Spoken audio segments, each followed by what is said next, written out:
Been variably sunny and cloudy for the last hour or two. It's been cloudy, so we don't expect as much gain as yesterday, but there was some sun today, so we'll see what the temperature is coming out. The difference in today's test is that we have left the water on from the standpipe there to replace the water that we draw out, and we want to see at what point we get a temperature change, because yesterday and the day before we showed in our 5 o'clock test that we're getting 107 109 degrees Fahrenheit out for about 12 to 15 minutes, and then it would drain down the hot water till that level. And since we weren't putting new cold water in to lift it up, we were getting that much, 15 minutes basically of hot water, and then it would stop, and the cold water would just stay at the bottom of the barrel. So now we're going to push cold water up to lift it, and we're going to see if that uplifting of the cold water overwhelms the rate of egress of the hot water. So that's the idea. And hello everybody. Was that, I can't read who that is. David, hi. How you doing? So things are good, and we're trying now to test our handmade solar hot water system before Jeff Myron and his wife Liz come out from the east coast of Florida to finish the second panel, which will go there. We've determined that there is shading at about this time from that shed, but oh hey David, great, yes. My eyes are bad because I don't have my my glasses on, so I couldn't read the small print of the name. Welcome. Yeah, so I'm just testing, doing my 5 o'clock test. Nye here had been holding on to the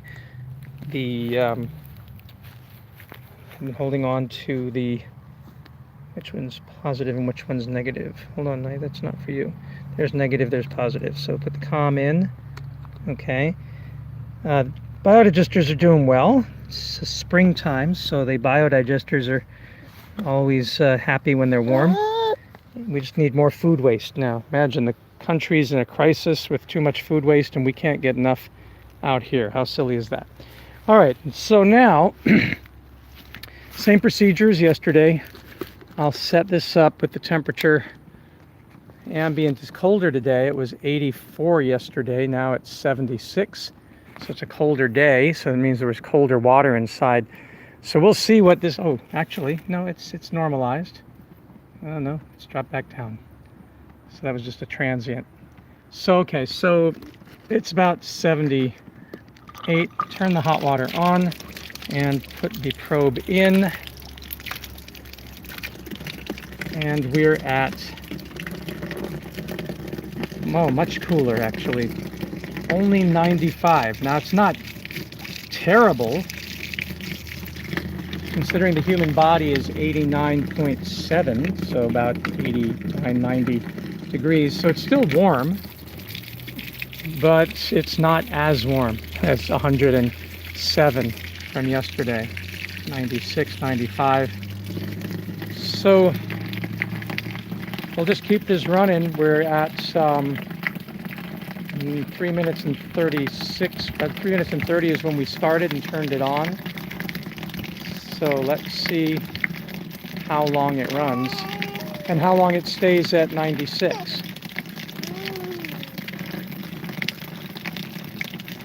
Yeah, I've got to get to doing the update videos. The big problem with this IBC digester isn't the digester, it's that there's some leak in the floating gas holder here, and that floating, and the same one with the other floating gas holders, so I'm not able to accumulate as much gas as I would like, and I have to do a soap test and figure out where the heck the leak is. But right now I put the solar hot water barrel on top of it and doing these experiments. Oh, we're up to 97 now. It may be that on top of this is much hotter water. What are you complaining about? Huh? Just neglect? You don't like watching solar hot water pour down there?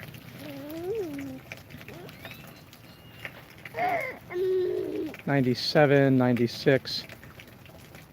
But I think that's all we really got. And the only way to confirm that is for me to climb up on top, which I guess I can do, since this is going to take a while and it all seems to be standard, and see what the top water temperature is. So let me see if I can get up here. And take this off, because now we're seeing 97 down here. So when I'm up top here, and I look at the top of the water, and you can see the toilet bowl float, and then take my probe, and let me lift this up, put the probe here, and drop it right into the top of the water, we're at 100. Yeah, that makes a lot of sense, right at the top. And then when we bring it down, it stays at 100 all the way down to where the water's coming out, and there it's at 97, 98, 96, but a little bit higher than that, and it's right up to 100 again. So really the entire layer of water from here to here is at 100. This time, because I have the toilet float stopper, I'm letting cold water in the bottom as I'm letting the hot water out, and so at some point it probably will affect that temperature, because deep down in here, as you can see, it's way down at 79, so it's already its ambient temperature, 77, 76 down there at the bottom, and that's what's forcing up as I keep this open. But that being said,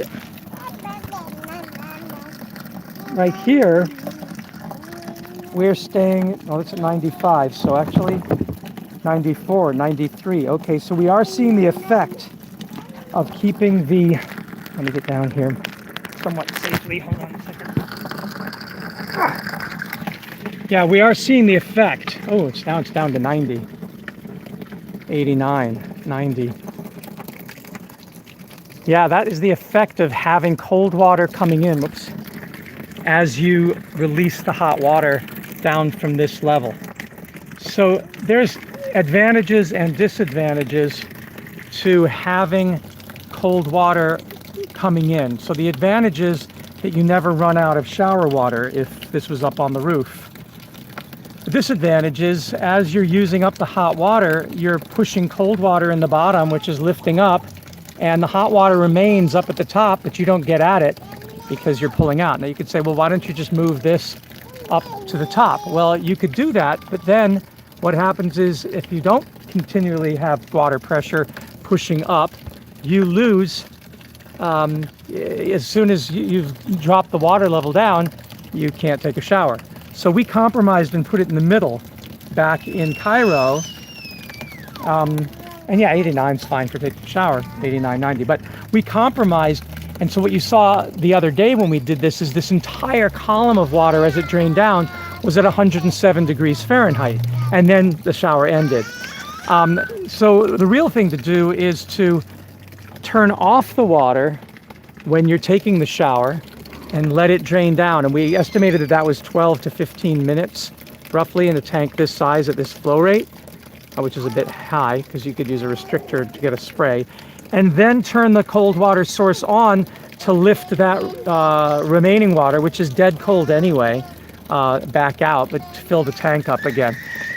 So that's what we're aiming for.